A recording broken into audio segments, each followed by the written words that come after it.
자, 2026년 1월 7일입니다. 바로 이날 미국 정부가 수십 년 동안 지켜온 건강 상식을 그냥 하루아침에 싹 다 뒤집어 버렸습니다.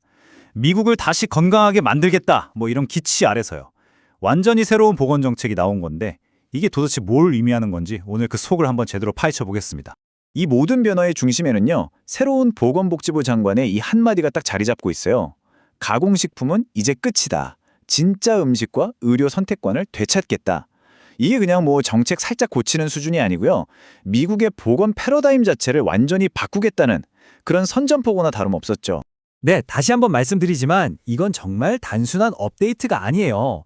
식단, 술, 그리고 의료, 이 모든 걸 바라보는 정부의 시각이 아예 뿌리부터 통째로 바뀌었다는 그런 신호탄인 거죠. 자, 그럼 기존의 건강 상식을 완전히 뒤엎어버린 그 세 가지 핵심 변화가 뭔지 지금부터 하나씩 아주 자세하게 들여다보겠습니다. 자, 첫 번째, 가장 큰 변화는 바로 식단입니다. 와, 이게 진짜 충격적인데요. 우리가 수십 년 동안 거의 뭐 진리처럼 믿어왔던 그 식품 피라미드 있잖아요. 그게 완전히 말 그대로 거꾸로 뒤집혔습니다. 이건 뭐 거의 드라마 같은 반전이죠. 정부가 공식적으로 포화 지방과의 전쟁은 이제 끝이다 라고 선언해버렸어요. 그러면서 지난 40년 동안 건강의 주적으로 몰렸던 붉은 고기나 버터 같은 것들을 오히려 이거 많이 드세요 하고 적극 권장하기 시작한 겁니다. 정말 놀랍지 않나요? 특히 아이들 문제에 있어서는 더 강경해요. 초가공식품, 씨앗기름, 설탕 이런 것들은 거의 뭐 금지 수준으로 강력하게 규제하겠다는 겁니다. 여기서 진짜 중요한 포인트는 이거예요. 예전처럼 뭐 지방이 몇 그램, 설탕이 몇 그램 이런 개별 영양소를 따지는 게 아니라 그냥 가공되지 않은 진짜 음식이냐 아니냐 바로 이 관점의 전환이 핵심인 거죠. 자, 바뀐 건 음식뿐만이 아닙니다. 두 번째 변화로 넘어가 보죠. 바로 술, 알코올에 대한 정부의 태도입니다. 이전에는 남성은 하루 2잔, 여성은 1잔 이런 식으로 구체적인 제한이 있었잖아요. 그게 완전히 사라졌습니다. 이건 뭐냐면 정부가 더 이상 규제하지 않겠다는 거예요. 술은 성인의 라이프스타일 선택 문제니까 이제 개인이 알아서 책임지라는 명확한 신호인 셈이죠. 그리고 이제 마지막 세 번째입니다.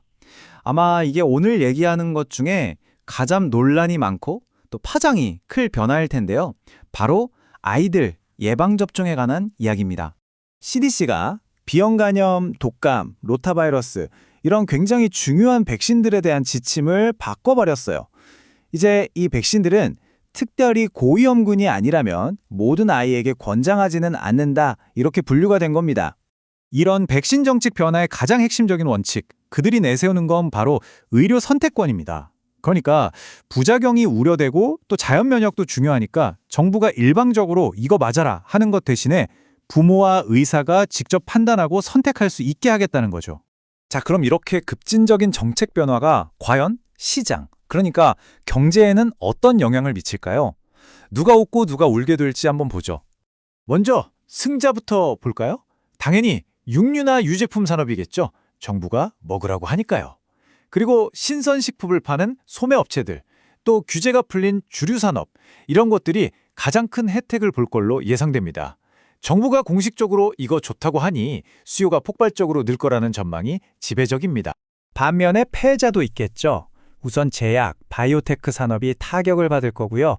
가공식품 산업, 그리고 요즘 뜨던 식물성 대체육 산업도 상당한 어려움에 처할 겁니다. 생각해보세요.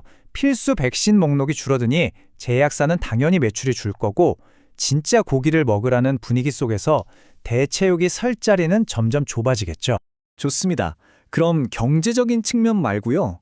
이 정책이 우리 사회 전체에는 어떤 위험을 가져올 수 있을까요?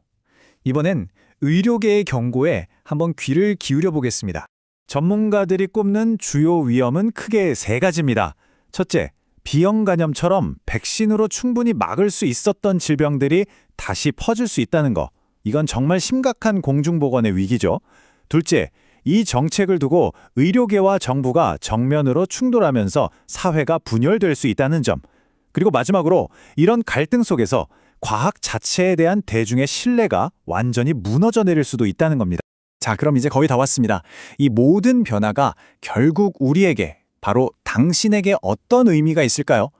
이 복잡해 보이는 정책의 이면에 깔린 두 가지 핵심 철학을 알면 모든 게 좀 더 명확해집니다.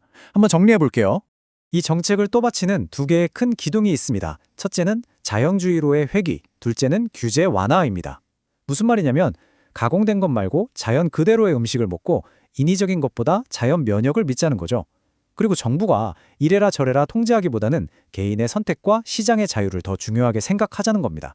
바로 이 지점이 과거 정책과는 완전히 철학적으로 갈라서는 부분이라고 할 수 있겠습니다.